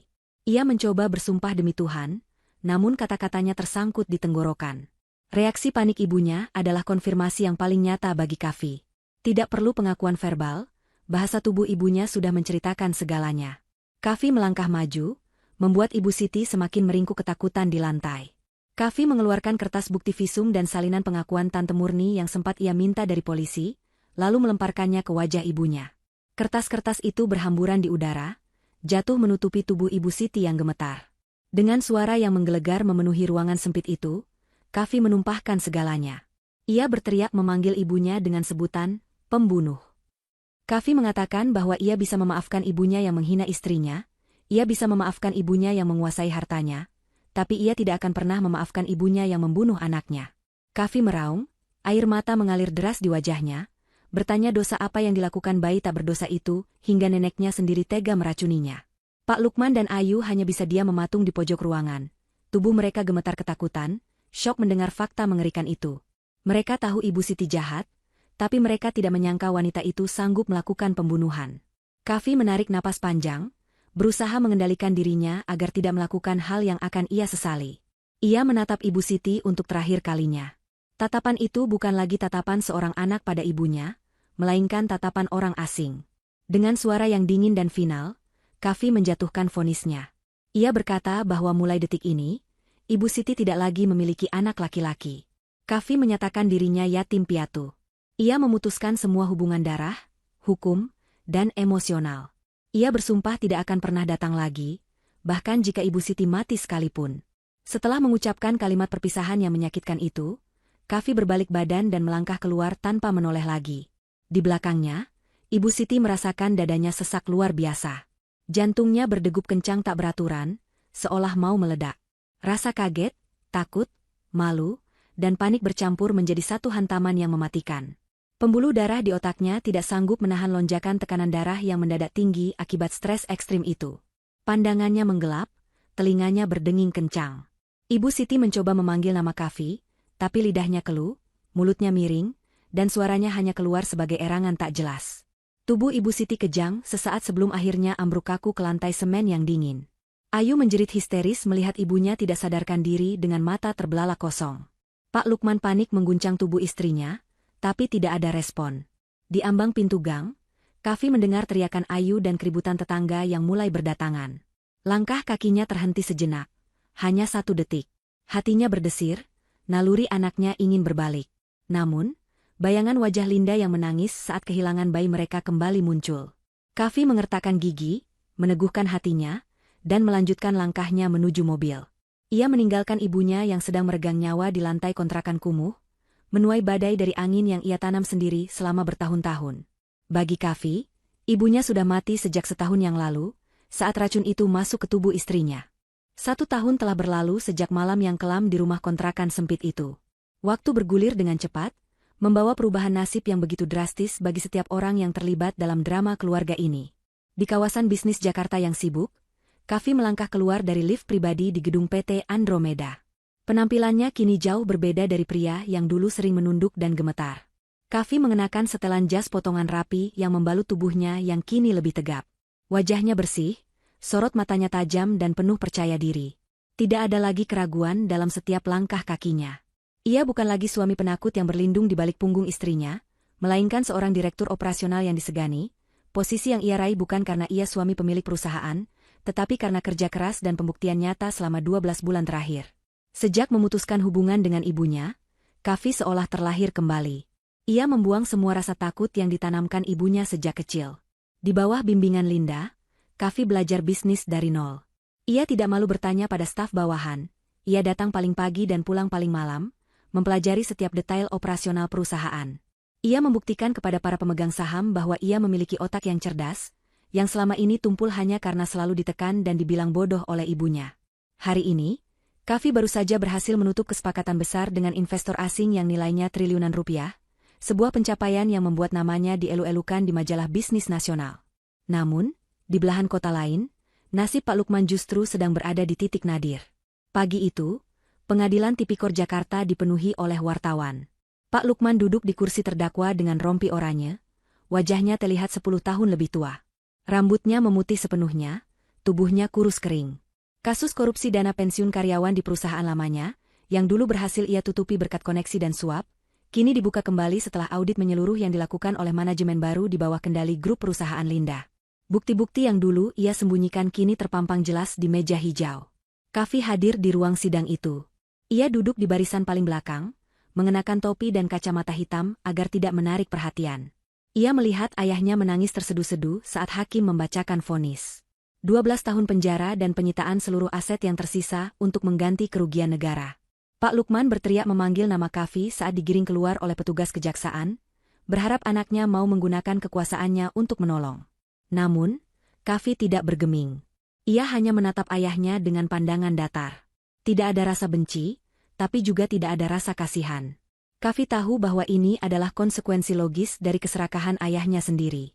Kavi berdiri dan meninggalkan ruang sidang sebelum ayahnya sempat melihatnya, membiarkan hukum bekerja sebagaimana mestinya. Sementara itu, Ayu menjalani kehidupan yang jauh dari bayangan kemewahan masa lalunya.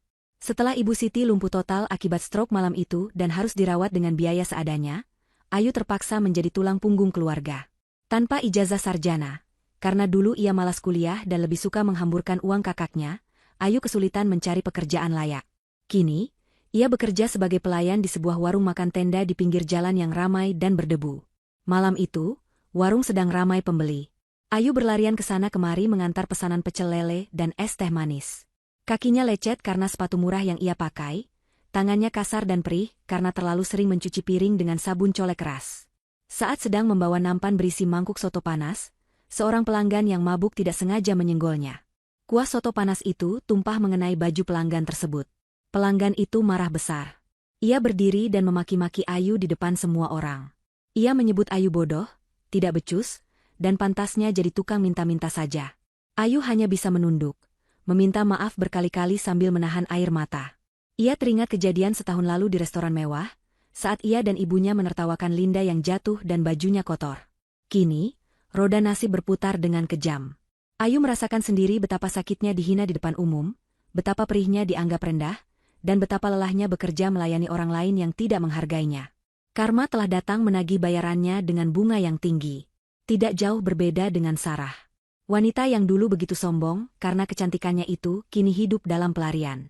Setelah diusir Kavi dan kehilangan dukungan dana dari Ibu Siti, Sarah mencoba mendekati pria kaya lain. Namun, karena terbiasa hidup instan, ia tergiur dengan tawaran investasi cepat kaya yang ternyata adalah sindikat penipuan. Uang tabungannya ludes, dan ia malah terjerat utang pinjaman online ilegal dengan bunga mencekik. Kini, foto wajah Sarah tersebar di media sosial sebagai buronan utang. Ia harus berpindah-pindah kosan murah setiap minggu, memakai masker dan topi setiap keluar rumah, hidup dalam ketakutan akan didatangi preman penagih utang. Kecantikannya memudar, tertutup oleh lingkaran hitam di matanya dan gurat kecemasan yang permanen. Kembali ke rumah mewah Kavi dan Linda, suasana hangat menyelimuti ruang keluarga mereka. Linda sedang duduk di sofa sambil membaca buku, sementara Kavi baru saja pulang kerja. Kavi melepaskan dasinya, duduk di samping istrinya, dan mencium kening Linda dengan lembut. Mochi, kucing kesayangan mereka yang dulu sempat diculik, kini tidur pulas di karpet tebal dengan perut kenyang. Linda menutup bukunya dan menatap Kavi dengan senyum misterius. Ia merogoh saku bajunya dan mengeluarkan sebuah kotak kecil memanjang. Dengan tangan sedikit gemetar karena haru, Linda menyerahkan kotak itu pada Kavi. Kavi menerimanya dengan bingung, namun ketika ia membukanya dan melihat benda plastik putih dengan 2 garis merah yang tegas, jantungnya seolah berhenti berdetak sesaat. Itu adalah alat tes kehamilan. Positif. Kavi menatap Linda, matanya berkaca-kaca. Setelah tragedi keguguran yang disebabkan oleh racun ibunya setahun lalu, Kavi dan Linda sempat trauma dan takut untuk berharap lagi. Namun, Tuhan ternyata memberikan kepercayaan itu kembali. Kavi langsung memeluk Linda erat-erat, menenggelamkan wajahnya di ceruk leher istrinya. Bahunya berguncang menahan tangis bahagia. Ia bersumpah dalam hatinya, ia akan menjaga anak ini dengan nyawanya. Ia akan menjadi ayah yang berbeda dari ayahnya sendiri. Ia akan membesarkan anaknya dengan cinta, bukan dengan ketakutan. Ia akan memutus rantai toksik keluarganya di sini, detik ini juga. Malam itu, di rumah mereka yang megah namun hangat, harapan baru tumbuh subur, menggantikan luka masa lalu yang perlahan mulai mengering menjadi parut kekuatan. Di pinggiran kota yang sepi, terdapat sebuah bangunan tua bercat kusam dengan papan nama, Panti Sosial Tresna Werda, yang sudah miring. Ini adalah panti sosial milik pemerintah yang menampung orang-orang tua terlantar, gelandangan, dan mereka yang tidak memiliki keluarga. Fasilitas di sini sangat minim, jauh dari kata layak, dengan bau karbol yang menyengat bercampur dengan bau ompol yang menguap dari bangsal-bangsal yang padat. Di salah satu sudut bangsal yang paling pojok, seorang wanita tua kurus kering duduk terkulai di atas kursi roda besi yang sudah berkarat. Wanita itu adalah Ibu Siti. Kondisinya sangat mengenaskan. Serangan stroke setahun lalu telah melumpuhkan separuh tubuhnya secara permanen. Wajahnya yang dulu selalu dipoles riasan tebal kini layu, keriput, dan miring ke satu sisi. Mulutnya tidak bisa menutup sempurna, sehingga air liur sering menetes membasahi baju dasternya yang lusuh dan bau apek. Rambutnya yang dulu disasak tinggi kini dipotong pendek asal-asalan dan beruban seluruhnya. Tidak ada lagi gelang emas, tidak ada lagi tas bermerek, tidak ada lagi keangkuhan. Ayu tidak sanggup merawat ibunya. Gaji pelayan warung pecel lele tidak cukup untuk membeli popok dewasa dan obat-obatan, apalagi membayar sewa kontrakan. Pak Lukman di penjara. Tante Murni juga mendekam di sel tahanan wanita karena kasus penculikan dan pemerasan. Akhirnya, dengan berat hati, atau mungkin karena lelah, Ayu menitipkan ibunya di panti sosial gratisan ini dan tidak pernah datang menjenguk lagi. Ibu Siti dibuang, persis seperti sampah yang tidak berguna. Sore itu, televisi tabung tua di ruang tengah panti sedang menyala. Para penghuni panti duduk melingkar menonton acara berita sore. Ibu Siti, yang pandangannya kosong menatap layar, tiba-tiba bereaksi. Matanya yang rabun melebar. Di layar televisi, muncul wajah yang sangat ia kenal. Wajah putranya, Kavi, dan menantunya, Linda. Itu adalah siaran ulang acara penghargaan, Business Couple of the Year. Di layar kaca, Kavi terlihat begitu gagah dan tampan, berdiri berdampingan dengan Linda yang anggun dan perutnya mulai membuncit hamil. Mereka tersenyum bahagia sambil memegang piala emas. Wartawan mewawancarai Kavi, bertanya apa rahasia kesuksesannya. Dari pengeras suara televisi yang kresek-kresek, terdengar suara Kavi yang jernih dan tegas. Rahasia kesuksesan saya adalah istri saya. Dia yang mengangkat saya saat saya jatuh, dia yang memberi saya kursi di sampingnya saat orang lain menendang kursi saya. Keluarga sejati adalah mereka yang mendukungmu tumbuh, bukan yang memotong sayapmu. Mendengar suara anaknya, air mata menetes dari sudut mata Ibu Siti yang keruh. Dadanya sesak oleh penyesalan yang teramat sangat. Ia ingin berteriak memanggil Kavi. Ia ingin mengatakan bahwa ia menyesal. Ia ingin meminta maaf karena telah membunuh cucunya. Ia ingin merasakan pelukan anaknya lagi. Namun, strokenya membuat ia bisu. Bibirnya hanya bisa bergerak-gerak tanpa suara, mengeluarkan erangan parau yang menyedihkan. Afi. Hanya itu suara yang keluar. Seorang perawat panti yang lewat dengan kasar mengelap air liur Ibu Siti dengan kain kotor. "Diam, Bu. Berisik. Nonton saja jangan ganggu yang lain," bentak perawat itu. Ibu Siti tidak bisa membalas. Ia hanya bisa menangis dalam diam, terjebak dalam tubuh yang lumpuh, sendirian, dilupakan, dan tersiksa oleh memori masa lalunya sendiri. Ia teringat saat ia menendang kursi Linda. Kini, ia sadar, saat ia menendang kursi itu, ia sebenarnya sedang menendang rezekinya sendiri, menendang kebahagiaan masa tuanya sendiri. Sekarang, ia duduk di kursi roda butut ini, kursi terakhir yang ia miliki sampai ajal menjemputnya dalam kesepian. Adegan berganti ke sebuah restoran mewah di pusat kota Jakarta. Restoran yang sama dengan tempat kejadian di bab 1. Namun kali ini, suasananya sangat berbeda. Kavi telah menyewa seluruh area VIP restoran itu untuk makan malam privat merayakan ulang tahun Linda sekaligus syukuran kehamilan anak kedua mereka. Meja bundar besar itu dihiasi bunga-bunga segar yang wangi. Lilin-lilin kecil menyala memberikan nuansa romantis. Tidak ada keluarga besar yang berisik dan pamer. Hanya ada Kavi dan Linda. Kavi mengenakan kemeja putih santai namun elegan, sementara Linda memakai gaun hamil yang cantik dan sopan.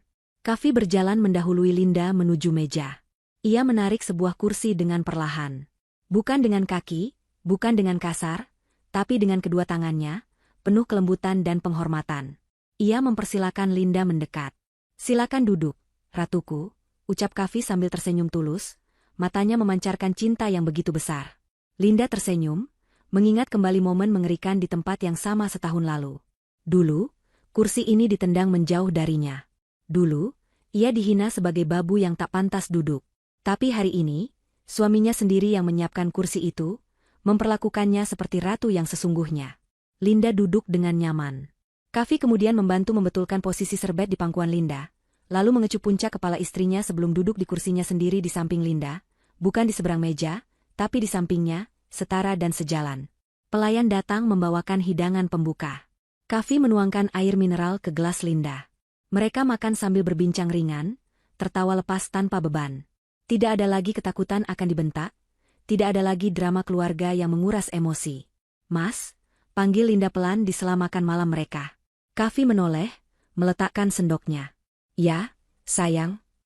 "Apa kamu pernah merindukan mereka?" tanya Linda hati-hati, merujuk pada keluarga Kavi. Kavi terdiam sejenak. Ia menatap lilin yang menyala di tengah meja. Kemudian ia menggeleng mantap. "Aku merindukan konsep memiliki keluarga, tapi aku tidak merindukan rasa sakitnya. Sekarang, keluargaku ada di sini, di depan mataku, dan di dalam perutmu. Itu sudah lebih dari cukup." Kavi meraih tangan Linda di atas meja, menggenggamnya erat. Ia sadar, kebahagiaan bukanlah tentang memiliki darah biru atau status terpandang. Kebahagiaan adalah tentang memiliki hati yang tenang dan orang-orang yang tulus mencintaimu. Di luar jendela kaca restoran, lampu-lampu kota Jakarta berkelap-kelip indah seperti bintang. Di satu sisi kota yang gelap, Ibu Siti menatap tembok panti dengan tatapan kosong penuh duka abadi. Di sisi kota yang terang, Kavi dan Linda tertawa bersama, menyambut masa depan yang cerah. Keadilan telah menemukan jalannya. Mereka yang menanam angin, telah menuai badai dan hancur berantakan. Sementara mereka yang sabar menanam benih kebaikan meski diinjak-injak, kini menuai taman bunga yang indah. Kursi untuk ratu itu akhirnya diduduki oleh pemiliknya yang sah, bukan karena paksaan, tapi karena cinta dan kehormatan yang sejati. Cerita berakhir dengan Kavi yang mengelus perut Linda, dan Linda yang tersenyum damai. Layar kehidupan mereka perlahan menggelap, menutup kisah pedih masa lalu dan membuka lembaran baru yang penuh harapan.